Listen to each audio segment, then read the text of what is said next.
negative thoughts with their positive equivalent. It is a sustained commitment that requires personal discipline, the same kind of discipline that is required to stay in shape and maintain your physical health.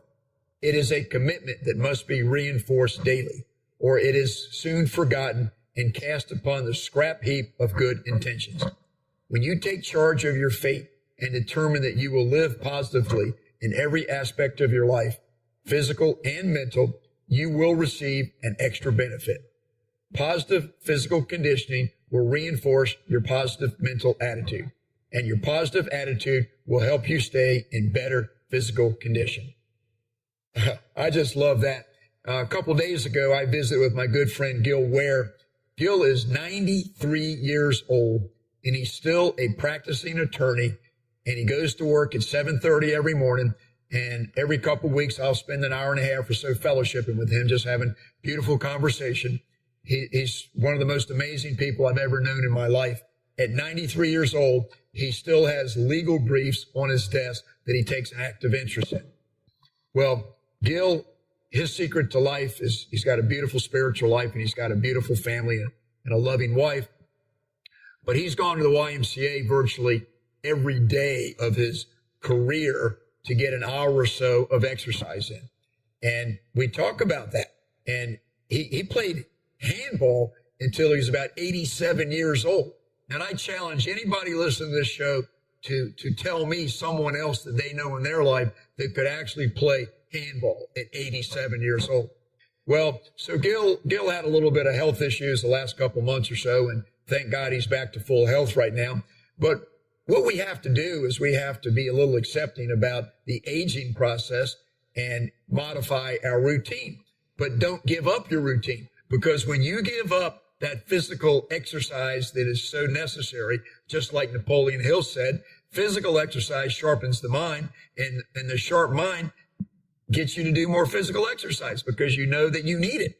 Well, I said to Gil the other day when we were talking about we have to accept that we can't quite do as much as we used to do, and that, that's disappointing to us as we age.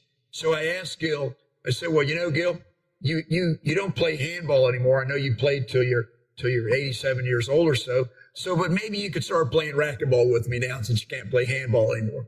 Yeah, Gil liked that I invited him to play racquetball with me. But I play about 3 or 4 times a week, and it keeps me going. It's a great workout. It's a short, quick workout. Get your heart going from 0 to 120 in about 4 seconds. It's a great fast-paced human pinball out there on the court.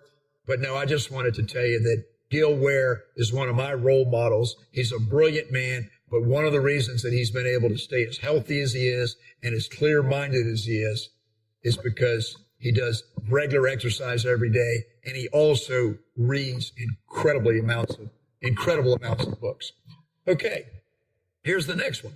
If you haven't the willpower to keep your physical body in repair, you also lack the power of will to maintain a positive mental attitude in other important circumstances that control your life.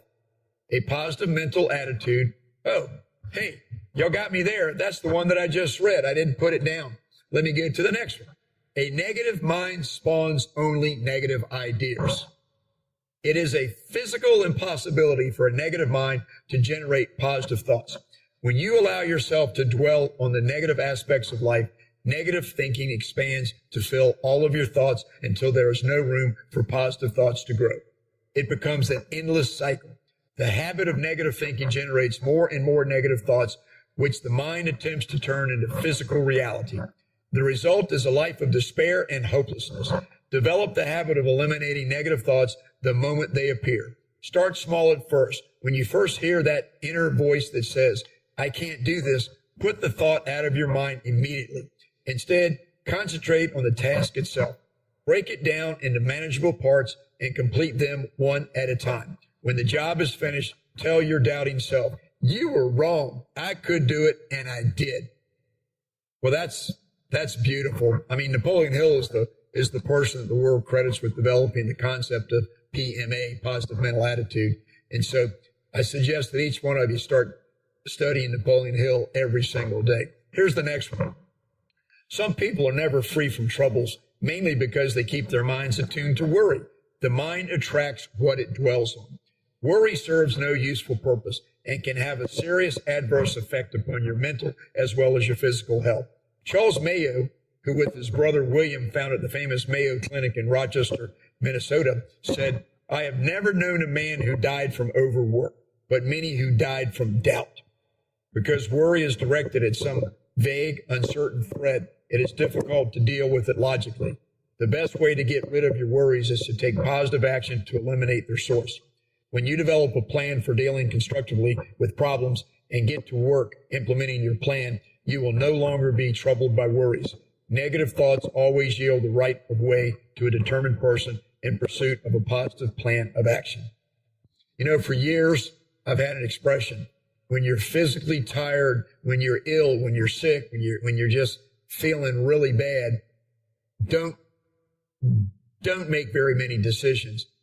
Rest, get yourself feeling better. Take a break from what it is you're trying to do, because your output is not going to be very good if you're feeling really, really bad. Everybody's heard that thing about don't drive heavy equipment or make any legal decisions while you're on this certain medication. Well, it's the same thing. Whenever you're physically down, whenever you're emotionally down, whenever you're mentally down, when you got a low attitude, just take rest. Get yourself back up. Do something to build yourself back up, and then you'll be able to approach the same problems that you've been facing with a whole new renewed vigor, and you'll see success much easier. Here's the next one.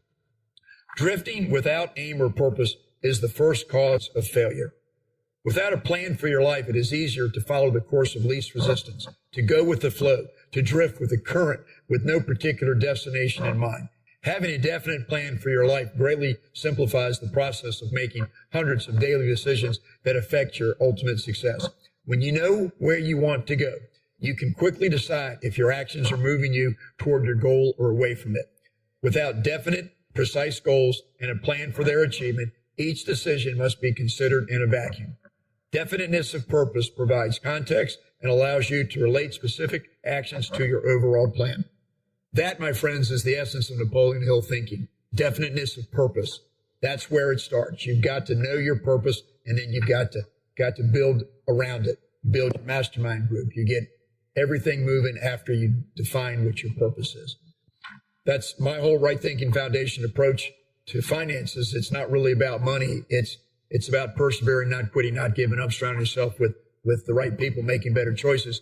But it starts with, you got to know your purpose, and then you can start eliminating distractions. And I thank Jim Stovall for the higher level of thinking that I've developed for understanding the importance of eliminating distractions. And Jim Stovall says, if you're doing anything that is not moving you toward your purpose, then stop doing it. It's a distraction. So thank you, Jim. Here's the next one, the last one I'm going to read today. Where will you be 10 years from now if you keep going on the way you are going? Many people fail to realize that big success is the result of little successes achieved often over a very long period of time. Truly successful people are long-term thinkers. They know that they must build upon each achievement and constantly learn new and better ways of doing things. A regular review of your progress is an essential part of goal setting. A goal is little more than a wish unless it has a timetable for completion. Make sure your plan for your life includes short, medium, and long-term goals. Revise your goals as circumstances dictate. Check them off when they are completed, and set new and bigger goals for yourself as you grow. And take time to reflect often to make sure you are on the right course for you. You know, I've been wanting to do a show where I share Napoleon Hill thoughts like that, and I hope y'all get something out of it. Each one of those just brings me into a focus. As I'm reading each of those, I'm thinking about how I'm applying myself, trying to apply myself to achieving the goals, going after the purpose, helping the people, growing right thinking foundation. And I'll tell you this, Jeff Heiser and I had a conversation about a month ago. You don't need to be really concerned about the finances involved. If you have a purpose and you define it and you go after it, the money will fall into place. It's just the way it works. You might not believe that right now, but I'm telling you, go after what your purpose is, and then you will be supported by by life. It's just the way it's going to work. Well, let me share just a couple things here. When I was in Northeast Correctional Center on October the 18th, I had 103 men in the seminar that I gave. It was a 2-hour seminar, personal finance, small business ownership. And I just want to say this. I actually did a show on that. It was called You're Better Than That, episode 89, where I shared a lot. Well, that was one of the most wonderful experiences I've ever had. I felt so much love and appreciation that I was there extended back to me from the men that I just feel like feels good to feel loved. That's just what I want to tell you. Well, I did as much as I could there to share Napoleon Hill and purpose in life and get them a whole lot of different financial tools that they could use. And the men received a certificate if they wanted one, but they needed to fill out a survey. And of the 103 men that were in the class that day, I got 62 surveys. You talk about feeling loved. That's the best I've ever had anywhere. And I got invited back. Many of the men were like, hey, we want you back. We want you back. So I'm going to go back for probably 2 days in January. I've been coordinating that with the chaplain there. But I just want to read a couple of these. I don't have time. We only have a couple more minutes, but maybe I'll do some more another time.